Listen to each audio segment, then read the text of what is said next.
Masechet Baba Kama Daf Yud Zayin, résumé du Daf Yud Zayin.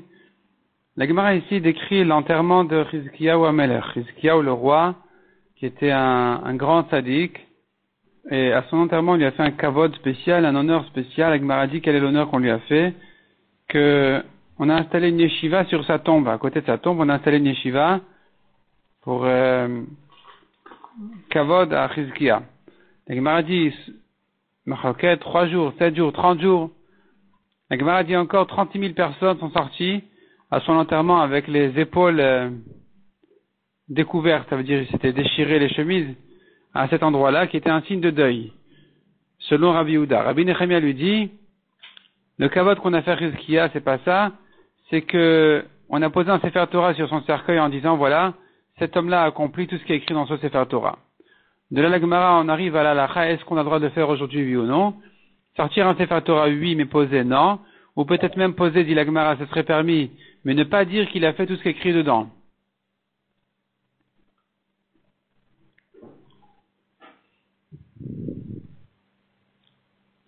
La Gemara ensuite ramène encore un avis qui dit, on peut même dire qu'il a accompli ce qui est écrit dans le Sefer Torah, mais dire qu'il a enseigné la Torah, ça, c'est réservé à Chizkiyahu, au roi Chizkiyahu.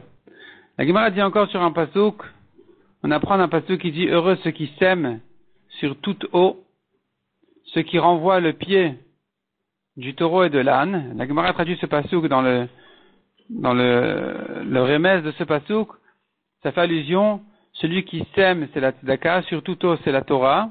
Donc celui qui a le mérite de la tzedaka, la Torah, il est comparé, il va mériter l'héritage des deux tribus qui sont le taureau et l'âne. Le taureau c'est Yosef, l'âne c'est Issachar. Qu'est-ce que Yosef a mérité des enfants tzadikim? Et qu'est-ce que Issachar a mérité? La richesse. Deuxième version. Yosef a mérité que ses ennemis tombent devant lui. Donc c'est le mérite de la tzedaka et de la Torah qui fait tomber les ennemis devant, pas les armées ou quoi. Et puis Issachar qui a mérité la sagesse. Et avec ça on a terminé le premier pérek et on passe au deuxième pérek de la Masechet. La Mishnah ici vient traiter Regel. On a vu, le taureau a 3 types de nézikin. Nous avons la corne, la dent et la patte. La patte qui piétine en marchant et qui endommage, chez le nizak, il est chayav.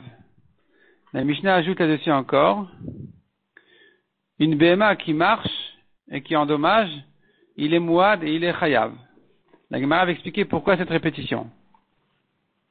En ce qui concerne Tzororot, qui a déjà été traité au début de la Masechet, la Mishnah ici nous répète les principes.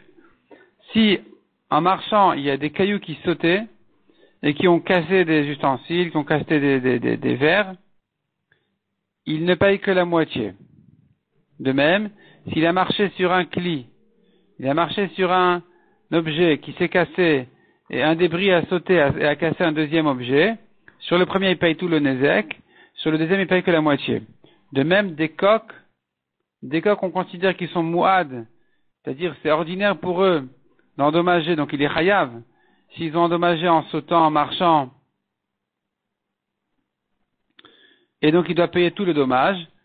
Si par contre il y a quelque chose qui s'est accroché à sa patte, ou bien que le coq il sautait, il faisait sauter des choses, et ces choses-là allaient casser ailleurs, il ne paye que la moitié, comme dans le cas de Tzororot. Les cailloux qui sautent, on paye que Khatinezek, que la moitié. Et la Gemara reprend pourquoi la Mishnah s'est répétée en disant il y a Regel et il y a la bête qui marche et qui endommage. C'est la même chose. Répond la Gemara non. Il y a Regel, c'est la patte qui piétine, et il y a la bête qui en marchant, elle frotte par exemple avec son corps sur un mur ou quoi, elle abîme un tableau ou quelque chose comme ça. Tout ça, ça rentre dans Regel parce que ça se fait en marchant et c'est un ézek habituel. Donc il est chayav de payer entièrement. Ça, c'est considéré comme une tolada de Regel. C'est-à-dire, on apprend ce type de nezek-là, ça sort de Regel. Et la Gemara ensuite rentre dans des remarques. Pourquoi la Mishnah a commencé par Regel et ensuite elle est passée à ce cas-là? Parce qu'on a commencé par le Hav, qui est Regel, c'est le type de nezek écrit dans la Torah. Et ensuite on passe à la béma qui en marchant, elle a frotté avec son corps ou elle a abîmé quelque chose. Ça s'apprend de Regel, ce n'est qu'une tolada, donc ça vient ensuite dans la Mishnah. La Gemara compare ça avec une Mishnah plus loin, qui dit aussi la dent qui est endommagée en mangeant, et la Mishnah se répète en disant la BMA qui a mangé.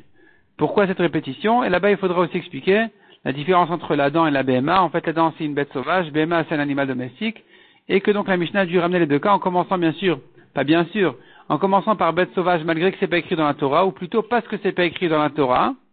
Donc c'est une dracha, et la Mishnah a préféré les drachot parce que c'est du personnel. Donc ça vient en premier, puis ensuite on revient à l'exemple de la Torah qui est BMA, qui sont donc les moutons qui ont mangé. Bon, la Gemara continue un petit peu à calculer la raison pour laquelle est-ce qu'on commence par ce qui est écrit dans la Torah ou on commence par les drachot, comparer ça avec notre Mishnah. Et finalement, la Gemara résout tous ces petits problèmes-là, tous ces problèmes-là pour bien ordonner les Mishnayot. La Gemara ensuite ramène une braïta qui donne les exemples de Régel. Régel en piétinant, elle est abîmée, ou bien en marchant, avec son corps, elle est abîmée, en marchant, ou bien avec ses cheveux, c'est accroché dans les chevelures de la bête, ou dans la queue, ou sur la selle, ou sur le fardeau, ou la muselière, ou sur la cloche. De n'importe quelle manière qu'il est endommagé comme ça, il est chayav tout le nezek shalem. En ce qui concerne Tzororot, nous avons une marloquette. Selon les Chachamim, il paye que la moitié, donc c'est le caillou qui est endommagé plus loin. Selon Sumchus n'est pas d'accord avec cette idée-là de Tzororot, il dit on paye tout. Même dans Tzororot, on paye tout le dommage. Autre exemple, c'est un chazir qui fouillait dans les ordures et qui a fait sauter quelque chose qui est plus loin endommagé. On rentre dans Tzororot, selon Chachamim, il paye tout, selon Sumchus, il paye selon Chachamim, il paye la moitié, selon Sumchus, il paye tout. Pareil pour des coqs qui s'envolaient. Alors, si leurs ailes ont cassé quelque chose, c'est direct, ils payent tout. Mais si ça a fait du vent et qu'il y a quelque chose qui s'est envolé et qui s'est cassé, le vent, c'est comme Tzororot, c'est indirect, donc à nouveau, on revient à la marloquette s'ils payent tout ou que la moitié. Pareil, les coqs qui sautaient sur la pâte et qui salissaient ou qui picoraient, on paye tout. Mais si ils étaient à côté de la pâte ou des fruits ou de la récolte, et en sautant là-bas, ils font sauter de la poussière, du sable, des cailloux sur la pâte. Ça s'appelle indirect, c'est comme Tzororot. On retrouve la marloquette sur Tzororot, est-ce qu'il paye tout que la moitié?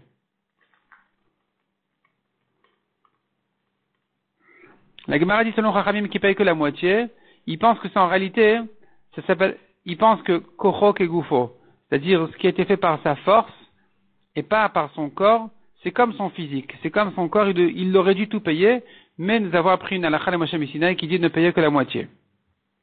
La Gemara ensuite ramène le cas une bête, un animal qui tire une charrette. Ça s'appelle pas Tzororot. Ce qui a été écrasé par la charrette, ce qui s'est abîmé par la charrette, il doit tout payer. C'est comme Régel vraiment. Mais à nouveau aussi de la charrette à sauter un caillou ou quelque chose comme ça s'appelle Tzororot, il paye que la moitié selon les Chachamim.